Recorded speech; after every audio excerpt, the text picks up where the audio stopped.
Jeff obviously didn't get to play yesterday, but had, what was it, 4 games in 7 days? The extra rest for the girls, I assume, is probably well needed after the last week. Well, I mean, it's one of those where we took Monday off. We had a noon game at Syracuse on Sunday, so that helps in recovery time.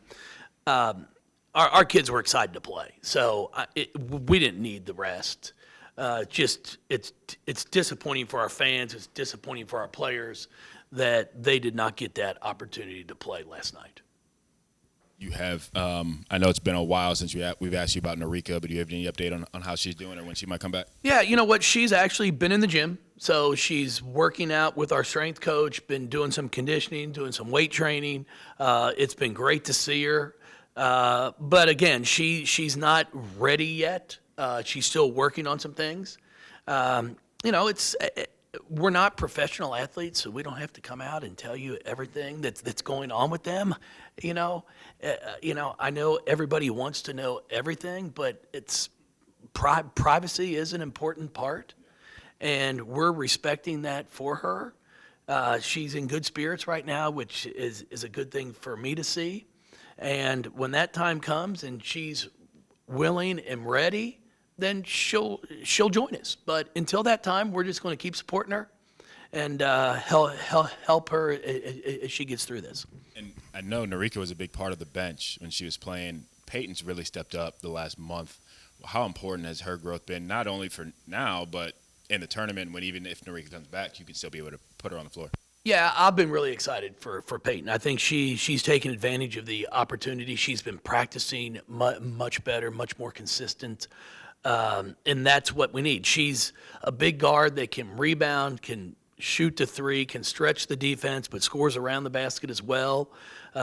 So she's really done some great things for us, and we're going to continue to need her to do that as we go forward. Because when you've got 8, 9 that you can play, it really gives you some time to rest some players, and then that's the exciting thing. When we sub, it's not like we go down. We have players that are still contributing and still doing great things for us. So since the NC State game, Liz Dixon's been playing probably the best ball she's played since she's been here. How big is that for the team going forward into the NCAA tournament, the ACC tournament? Yeah, no, it's really important. I mean, I'm really excited for Liz. She's put the work in. She's really been consistent. She's doing what she does well. She finishes around the basket. She's got a nice reverse pivot, knocks down a 15-foot jump shot. She's rebounding the ball well, but it's because of the work she's putting in. She's putting in the work, continuing to wanting to get better, and that's all you can ask from a player. And the exciting thing is, for a coach, is you're seeing that work pay off. Because all because you work hard doesn't guarantee you success, but it's nice to see that when it does lead to success. I know earlier in the season, y'all had games where you had a lot of lulls in the offense, but the last 4 or 5 games, the offense has really been catching up to the defense. I mean, is that something y'all been working on more in practice to get the offense more consistent? Well, it's something that normally takes time. Normally, at the beginning of a year, your defense is further along just because of practice time and repetition and going against different opponents. When you're practicing against yourself and your scout team the entire time, you don't always get exposed in some areas that you need to offensively. But we've been pretty darn good at the offensive end. We've been very patient. We're sharing the basketball well. We're assisting on a lot of field goals. But as I tell people, I mean, you can still make a great pass. Somebody still got to make a shot. So we've been getting people the ball in areas that they can be successful. And when you do that, we're a pretty darn good shooting team. So I've been very impressed with how well we passed the ball. Jeff, kind of off that, Olivia and Liz, I mean, as Brian mentioned, Liz, but Olivia as well, both in the post have played well offensively. How much does that help what you guys do offensively? Because you can only help so many ways in the post when you have so many shooters around Liz and Olivia. Well, yeah, I mean, that's the one thing. When we've got 2 post players that we can go to score, when someone tries to go down and double, they're both really good post passers. So they've been able to find their open teammates. We've moved well without the ball. Instead of just standing out calling for it, we've cut to the basket several times and got some easy layups off of a double team.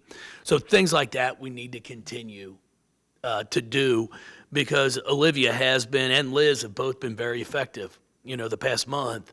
And I think they're a really hard one-on-one matchup for a lot of people. You feel like you guys are at your best offensively when you're working inside out with them, they get a paint touch and things get going offensively? Yeah, there's no question about that. I mean, does it bother me if we get a quick ball reversal that might not go into the post, but you get Haley, Kiana, Emily, somebody a wide open shot? Hey, I'm fine with that. But we like to try to go inside out, give them an opportunity to be involved in things, because normally something good happens when they've at least touched it during the offensive possession. I think you mentioned it. I think Stephanie mentioned it after Syracuse. Kiana's mentioned it before. The defense, picking it up on the defensive end after the last couple of weeks. What do you think?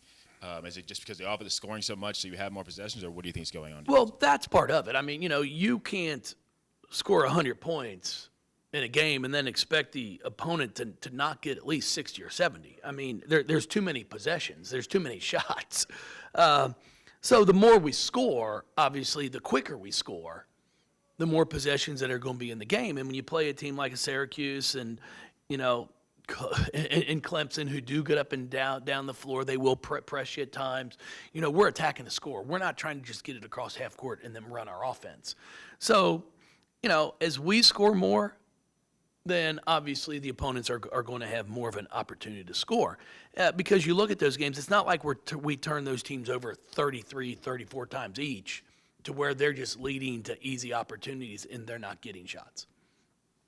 I've noticed lately Haley's been utilizing the dribble drive more than her jump shot. I mean, is that something she started working on when she was struggling from the three-point line at the beginning of the season? No, it's just she takes what the defense gives her. I mean, in our Clemson game, she goes 6 for 6 from three.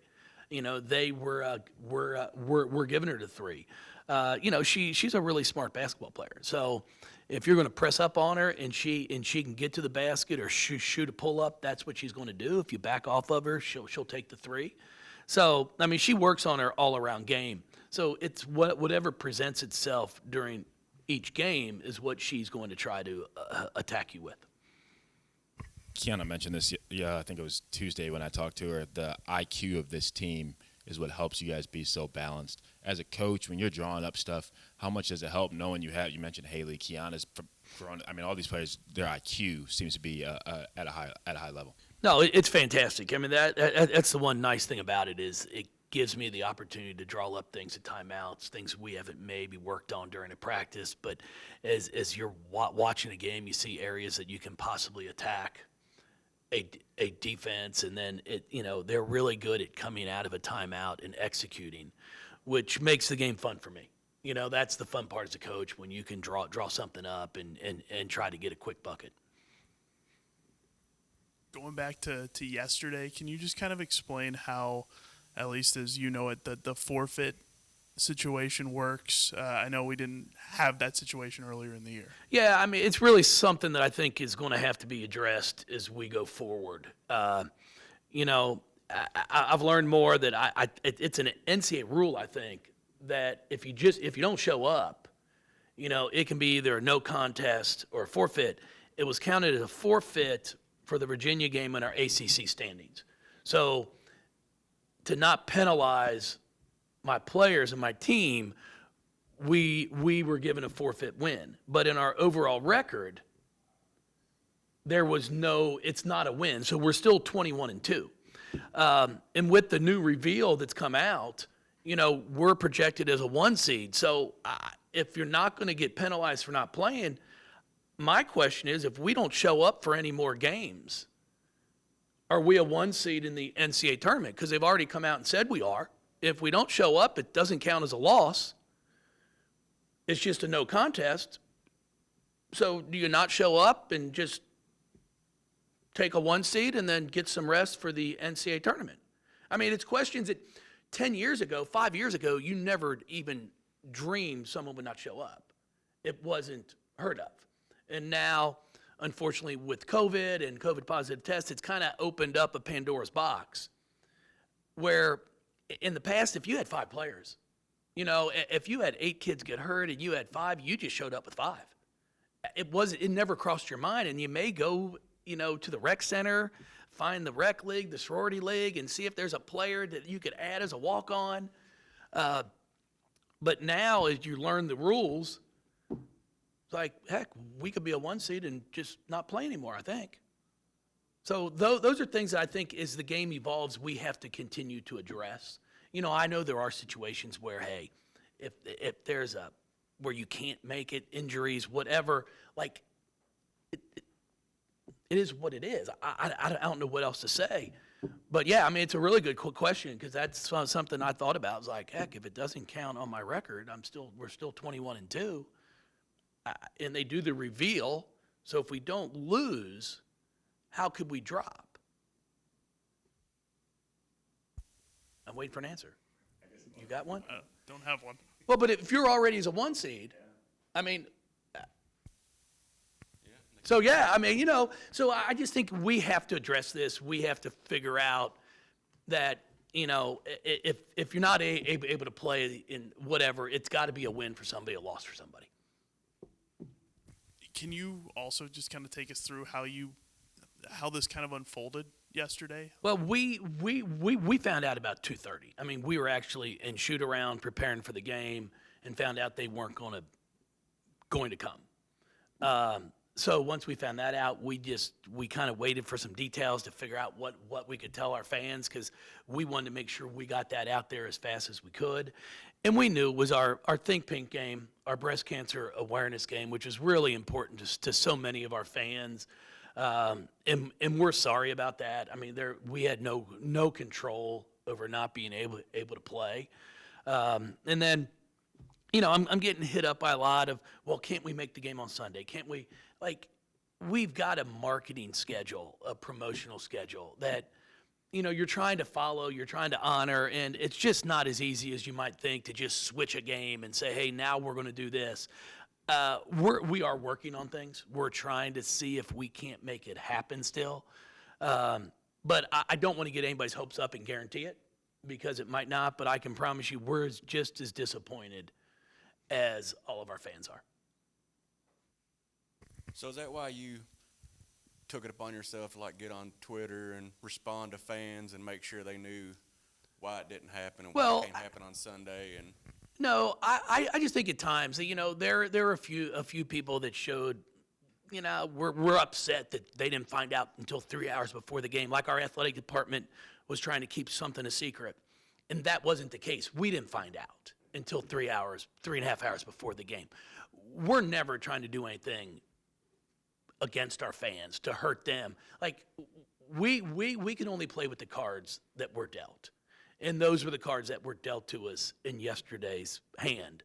And we came out when we could and explained, hey, unfortunately the game has been canceled. And that's all we could do. So we like to make sure at times that we can educate our fans as well. Because, sometimes people just think like you're out to get them. Like we're out to do something bad to somebody, and that's not the case.